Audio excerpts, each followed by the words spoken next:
Hello everybody, my name is Eli, and I'm 14 years old. Hi everyone, I'm Jaden, and I'm 18. Hi everyone, I'm Kid, and I'm 18. Hi everybody, I'm Jason, and I'm pretty old. I'm way too old to be hanging with these guys because they are pretty spunky, and we are the YHWH and the Torah channel, and we thank you guys very much for spending your precious time listening to the laws, statutes, and commands of our Creator. And we are on, what are we on, 31 through 40.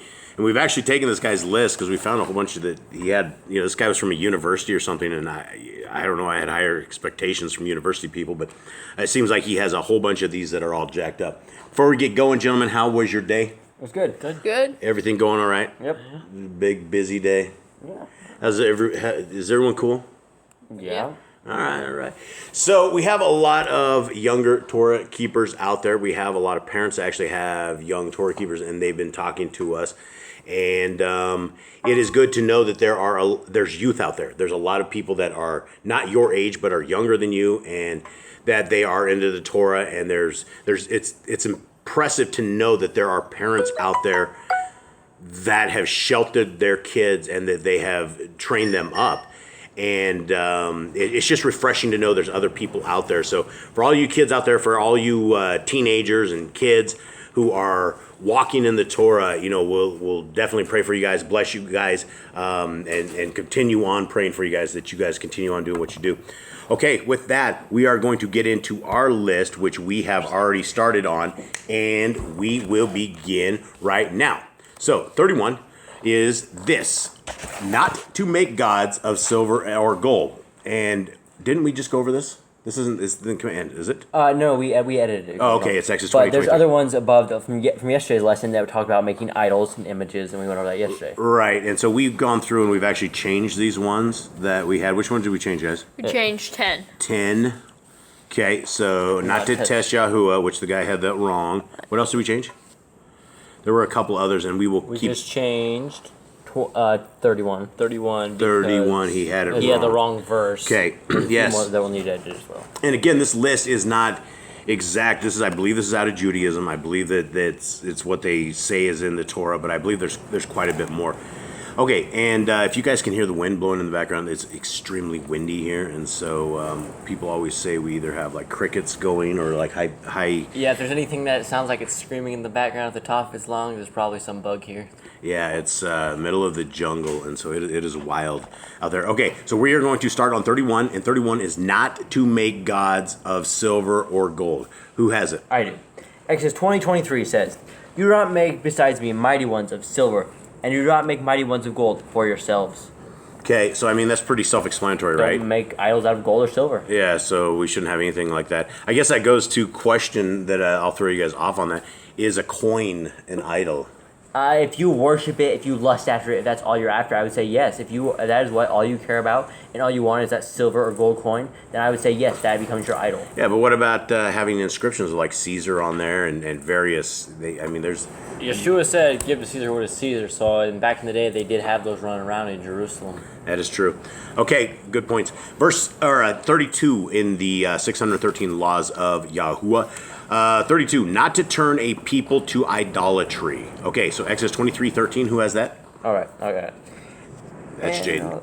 And all that I've said to you, take heed, and make no mention of the name of other mighty ones. Let it not be heard from your mouth.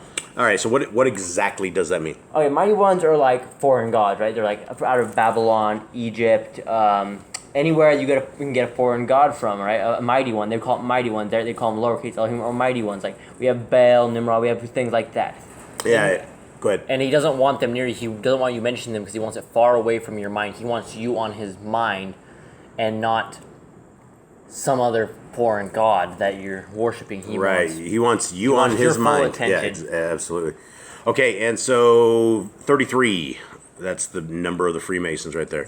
To destroy a city that has turned to idol worship. Deuteronomy 13:17. And it looks like 33 and 34 are the same thing. So let's go ahead and discuss those.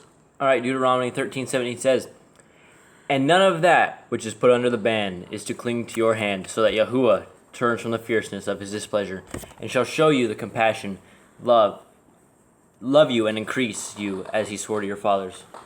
Okay, so that doesn't exactly say to destroy a city that's turned to idol worship. Are you that 13:17? That's 13:17. Okay, so let's figure out what happened here. So He was saying, don't cling to. He said, don't take anything from that land. okay, so to destroy. Okay, so don't take anything from that land. So that doesn't exactly say that in 13:17. It doesn't say to rebuild the city. So I believe it was starting in verse 11 here. It's talking about. It talks a lot about this, like people and like destroying other people. I'm looking at this right now.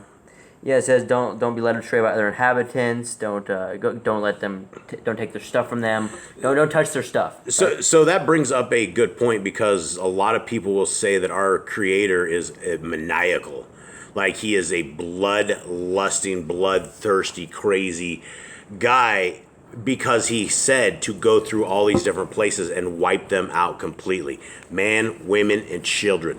Can anyone explain this to me? So this starts before the time of the Israelites ever started. It starts actually back in Noah's days, when the fallen created other children, and through the line of Ham, when he, as his curse, part of his curse was that his wife was, or something of that sort, was of the fallen, and they had the fallen DNA. So these people they were going around slaughtering all had that DNA, and he did not want them intermingling with the fallen of the corrupted DNA. He did not want this people. He wanted his people pure, because when you corrupt your DNA, you are no longer of Yahuwah. So when they had these kids, they would be recreating crazy things that were not of Yah. Right, the DNA was screwed, much like the snake bite of today. So who are some of the lineages of Ham? Who did he have? He had Egypt. He had Cush. There's a few. I think Pezerites. Pezerites, the Canaanites. Yeah, the Canaanites. The Canaanites they're are for huge. sure. I believe the Jebusites and The Pelishites as well. I believe those are. And all of those lineages had giants in them, and that's where Goliath came from, and that's where a lot of that stuff came from. And so when he said to go wipe them out, instead of him being a bloodthirsty, crazed entity, what he was trying to do is he was trying to save our lives. He was trying to wipe that DNA out, because these giants, they became giant things, and then they owned men back in the days. And so he was trying to save that. All right, 35. Not to retain any benefit from that city. 13:18. So 13:18 said, "When you obey the voice of Yahuwah your Elohim, to guard all his commands, which I command you today, to do what is right in the eyes of Yahuwah your Elohim." That has nothing to do with this verse. Yeah, this guy's list is terrible. Okay, so we'll fix that one. Does anyone say that? Do not. Somewhere in there it talks about the city, I right? believe it says, "Gather all his plunder in the middle of the street." Yeah, okay, right here in verse 16 it says, "And gather all his plunder into the middle of the street, and completely burn it with fire, the city and all his plunder before Yahuwah your Elohim. Okay, and so- it shall be a heap forever, never to be built again." Okay. So that would be the 13:17 as well, not 13. building the city. Okay, so do not write. So Eli, change that up, will you? Okay, so we will change that. So that's Deuteronomy 13:17. Okay, and guys, we do this live so that we can discuss this and go over this with you guys as well. And so this is a surprise to us, this is a surprise to you, and this is what it means to study the scriptures and to know them, to hold them accountable to stuff. All right, Eli, did you find that? Yeah, I'm rereading it, trying to go through so I can make it the right thing. Okay. 13, it looks like it's 13:16.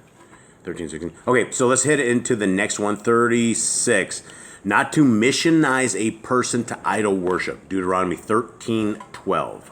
So Deuteronomy 13:12 says, "When you hear someone in one of your cities, which Yahuwah your Elohim gives you to dwell in, saying," and this goes on to verse 13, it goes, "Some men, sons of Belial, have gone out of your midst and led the inhabitants of their city astray, saying, Let us go and serve other mighty ones, which you have not known." And that's where it goes into, you destroy that city and you burn everything there. Okay, and so it's not to missionize a person to idol worship. I'm not sure that's exactly what that says. Jay, do you have another piece of that? I don't see it like that. Missionize means to like try to get someone into that, right? Yeah, so if we are, the reason that he was destroying everybody, and the reason he says not to intermingle with any of the other tribes around there, is so they didn't get corrupted in their outside stuff. Jade, what'd you find? All right, so in 13 verse 6, it starts. They should have 13:6 through 9 or whatever. It says, "When your brother, the son of your mother, or your son, or your daughter, or the wife of your bosom, of your friend who is as your own being, entices you secretly, saying, Let us go and serve other mighty ones which you have not known, neither you nor your fathers, of the mighty ones of the people which are all around, near to you or far off from you, from one end of the earth to the other end of the earth. Do not agree with him or listen to him, nor shall your eye pardon him, nor spare him, or conceal him. But you shall certainly kill him. Your hand is first against him, to put him to death, and afterward the hand of all the people. So that was verse 6 through 9. Okay, 6 through 9. Eli, can you update that? That's 36, right? 13, 6 through 9. Yep. Okay, so here, not to love the missionary. I'm not sure what that actually is or what he means on this. 9. 13. It's more like do not kill like the do not love idolater. Yeah, do not love the pagan. Like the pagan idolater, something like that. It's not missionary. It's like actually Eli can fix that. So not to love the it is The one who foreigner. goes astray. I would say all these right here, this one through these ones, all the same through 41. It says don't stop hating him. Don't speak to his defense. Like pretty much same thing. It means stone the guy. Okay, right. Not to stop hating them, not to save them, not to speak in his defense. Okay. So here's what we are looking at for all of these commandments here, and what they say are the commandments. And again, this isn't a great list, but what it is saying is when you go into these towns, right, you're supposed to annihilate them all.